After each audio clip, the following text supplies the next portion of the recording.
There's a lot of guns being stolen in America every year, and every time it's millions and millions and millions of guns being stolen from people every single year.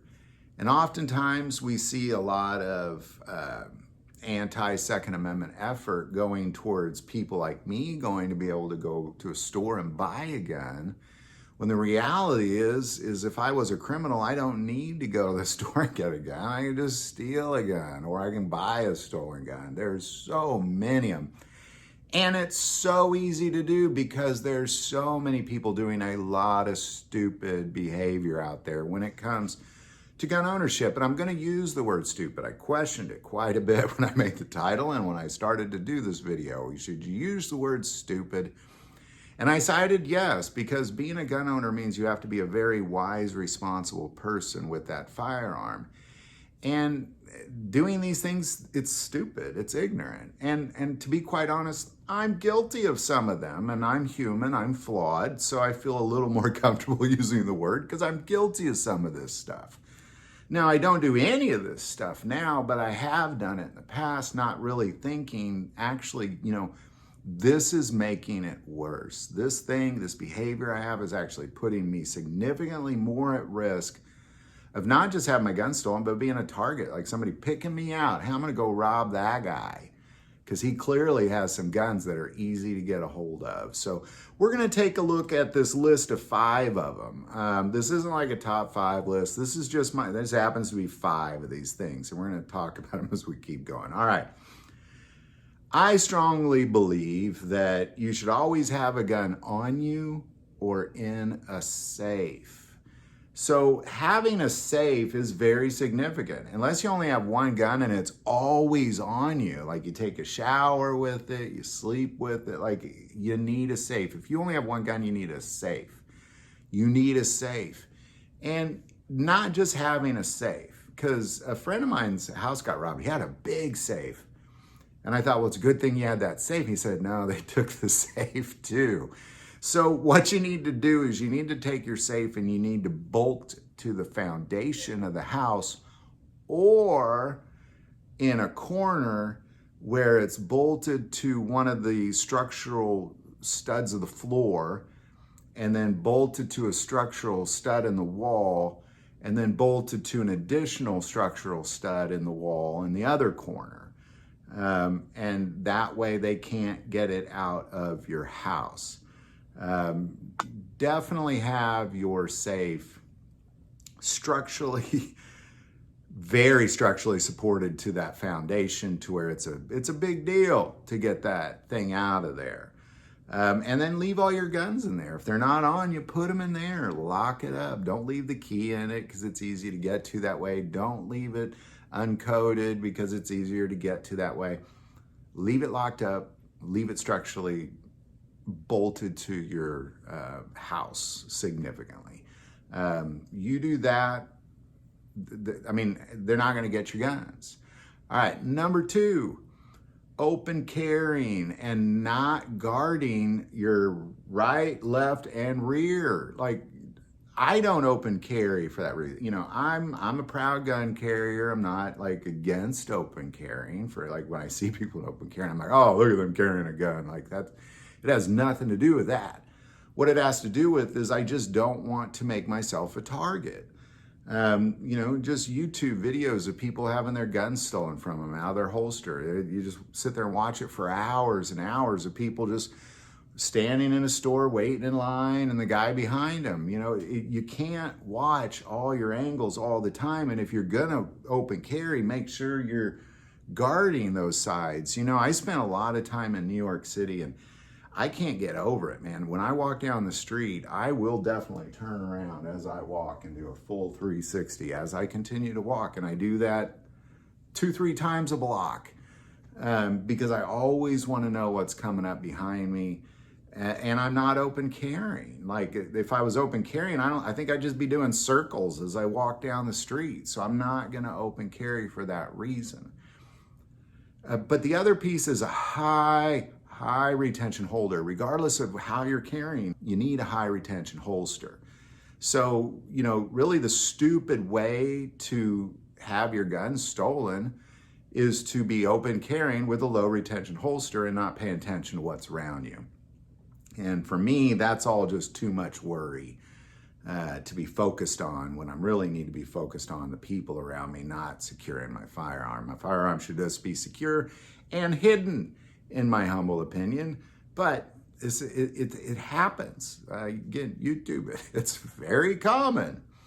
Number 3, this is the dumbest of them all, is putting stickers on your car, talking about all your guns, like I've seen the family of guns where like you got an AK daddy and an AR mama and a little Glock kids, or protected by Smith & Wesson, or, just you put all this bragging about you owning guns on your car.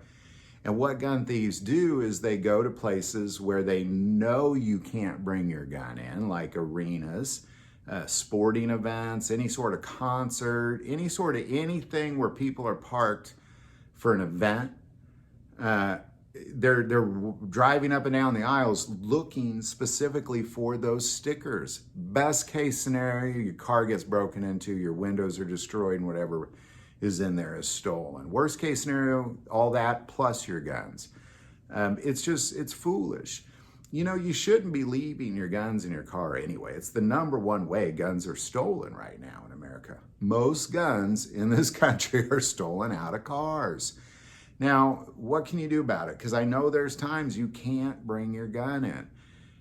I would say at the very least, don't have the stupid stickers on your car and lock it in your glove box. But there's all sorts of safes you can buy where you can mount it to the structure of the vehicle and put it in there, just like a tiny version of your house. That's the best way to do it. Of course, that safe be somewhere secured like a trunk. I also had a car where the trunk was disconnected, the release. So the only way you're getting in that trunk is with a key. Like there's ways you can secure it. But the sticker thing is just making you a target. If you take the stickers off, there's a high likelihood you're not going to get broken into in the first place. All right, number 4, kind of like the stickers, but this one I'm guilty of, which is having hunting stuff in your car. And I'd throw some stickers there too, because like you have like little deer horn stickers and stuff people put on their cars, like because that kind of people think, well, they're hunters, they might have a gun in their car. If they're driving up and down the aisles looking for a car and they haven't come across one, seeing a guy with a blaze orange hat in his back window with some deer horns on the hood of his car would be a pretty good choice. That'd be a pretty good choice. Or the deer horn stickers on there. Like, it'd be a pretty good choice. I probably in this moment outside have some blaze orange vests or something. I definitely got some camouflage coats and stuff like that in there. And the idea is just don't have that in there. Take all that stuff out. This is one I honestly had not thought about. I've heard a bit about this more recently, and I thought, well, man, as I made this video, I gotta get my own camouflage and blaze orange out of my car. So, keeping that hunting stuff out of sight. Definitely don't advertise you're a hunter. Don't be like little deer hunter stickers. Take them off your car. Don't have them there, because when they can't come across a protected by Glock sticker, they're picking the hunters next. I can promise you, and that makes you a target. And then plug in all the same things that I just said about the other stickers with the safe in the car, locking, securing your trunk, that sort of thing. All right, and now this last one is one that I also have been guilty of in the past. I am not anymore, but it's having stickers on your house. Having something that says, protected by Smith & Wesson. I understand the point behind it. I fully do. It's to make somebody second guess themselves. Hey, should I break into this house or that house? Well, they have a gun. I don't want to get shot. Maybe I pick this other target because it's a softer target. But if they're looking for guns, that's the house they're going to pick. Guns are a good target. When somebody's digging through a house, you got things like cash, jewelry, and guns. Those are the big ones. Electronics aren't so much anymore, to be honest, because most people just have throwaway TVs and little plug-in Bluetooth speakers. You know, that's not really a piece that people are after much anymore. It's mostly cash, jewelry, and guns. So you wouldn't put a diamond necklace on your front door saying, you know, protected by Zales or something, protected by Tiffany's. And I obviously, that defeats the purpose of scaring somebody, but you wouldn't do that. You wouldn't let somebody know you have diamond necklaces in your house, and you shouldn't let people know you have guns in your house either. The only way they should know you have guns is when they're looking at the wrong end of it, because they broke into the wrong house. So there you go, man. Keep your guns safe and secure. If it's not on you, have it locked in a safe. Any thoughts or insight on any of this, especially any insight you might have, definitely put that below. I do want to take a moment and say most people watch this channel, hey, they're not subscribers. Click that subscribe button. It greatly increases the algorithm and our ability to get these messages out. That link is below. But most important part of this channel, we take prayer requests. Don't ever, ever hesitate to send that stuff in. Thank you for watching this episode of God, Family, and Guns. And as always, love God, love your family, and love guns.